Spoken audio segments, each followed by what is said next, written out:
Hello mga savings, welcome for another video. So ang di-discuss pala natin is honest review about own bank. So nakalagay din 2024 kasi last year nakagawa na rin ako na review regarding own bank. Yun yung kaka-soft launch pa lang nila. So may mga nabanggit ako last year. So tignan natin kung okay na ba siya this year. And then bakit ko rin naisipan gawan tong video update na to kasi nga mag-open sana ako ng account kasi maganda yung mga interest niya, yung time deposit niya, ilang days lang, tapos yung interest, tapos free transfer. Kaya lang, upon research ko, yun yung i-discuss natin in this video. So, kung interested kasi ganito content, this video is for you.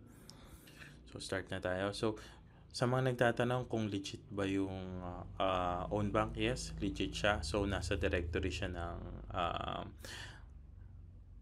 BSP, so under siya ng Rural Bank. So, para siyang C-Bank. So, Rural Bank pero nag-ooperate siya as parang yung business model niya is digital bank. Tapos, may branches, may mga branches siya or may branches siya pero in case na magka-issue ka sa bank account mo, hindi ka pwede pumunta sa branch nila kasi kinukonsider nila yung account mo as online or digital account.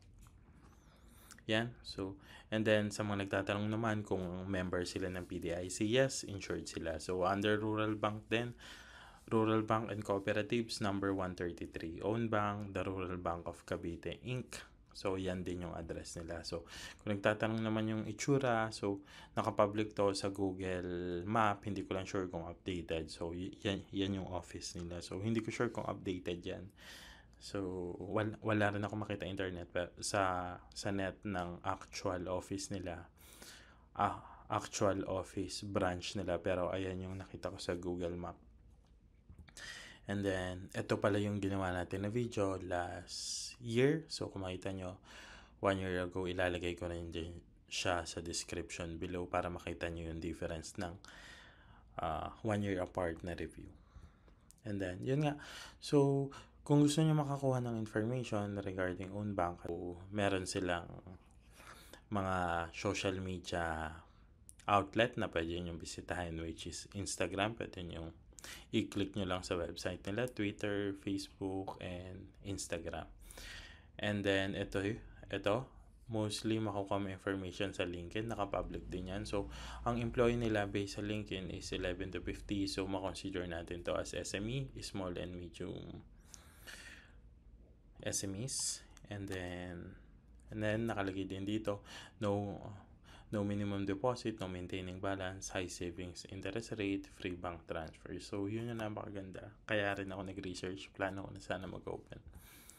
And then, as per post naman nila sa LinkedIn, this is 8 months ago na na-reach na nila yung 500k. So, 500k clients. So, massive milestone alert with beyond excitement to share that Outbank has now served over 500,000. So, ang bilis kasi nga mataas yung interest rate nila tapos almost free lahat. And then, ito, chinek ko naman sa Google Play kung ilan na yung nag-download ng own bank. So, ito nasa 500k plus na. So, etong post nila 8 months ago, yeah, siguro lagpas na. So, baka nasa 1 million na, nasa 750. Hindi natin alam kasi wala akong makitang announcement na na-reach na nila yung 1 million. Pero ito is Google Play pa lang. So, wala pa yung Apple sa Huawei. Kung sabihin na natin 50-50 yung share ng download sa Google and Apple. So, nasa 1 million na plus Huawei pa. And then, yun lang ang medyo tagilid talaga sa own bank. So, napakahirap makakuha ng info regarding own bank about company itself. Ngayon, kung sino yung namumuno, kung sino yung mga head or sino yung mga top management. So, makikita nyo siya sa LinkedIn. Pero, dito nga sa kanila, walang about us or who we are, so what we do. So, medyo walang ganong information yung website nila. Siguro makakuha kayo information kapag pupunta kayo mismo sa branch tapos magtatanong kayo. Pero, kinoconsider kasi nila as digital or online. So, dapat available yung mga information na yan to gain customer trust. And then, Yan.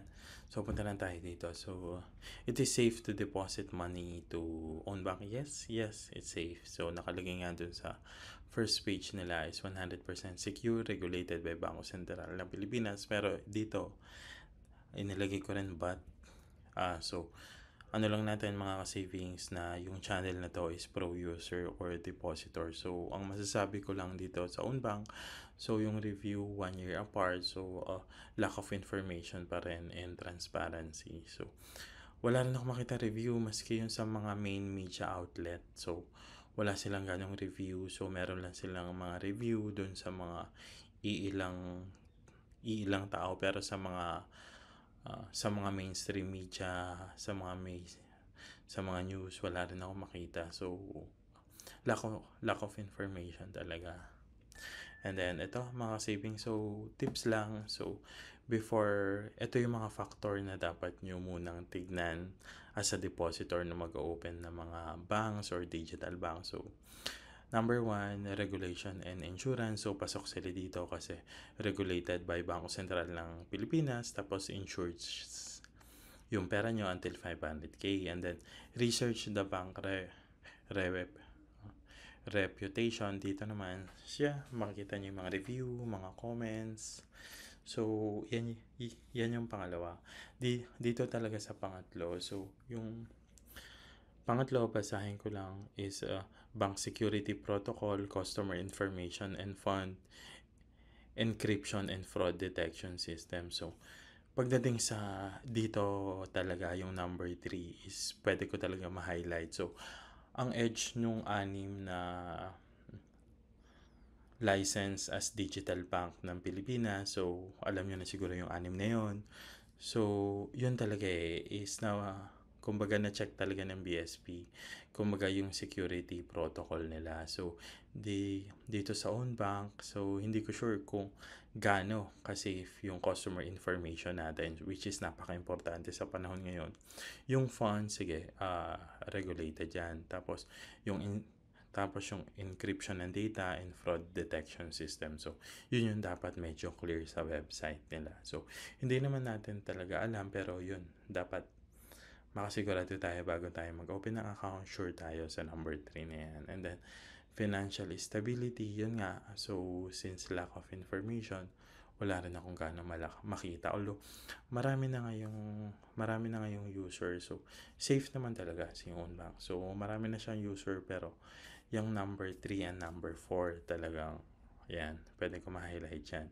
And then number 5 is yung terms and condition. Although lahat naman talaga ng mga bangko nakakalito yung terms and condition, pero yeah, I think dapat nyo talagang basahin yung mga terms and conditions.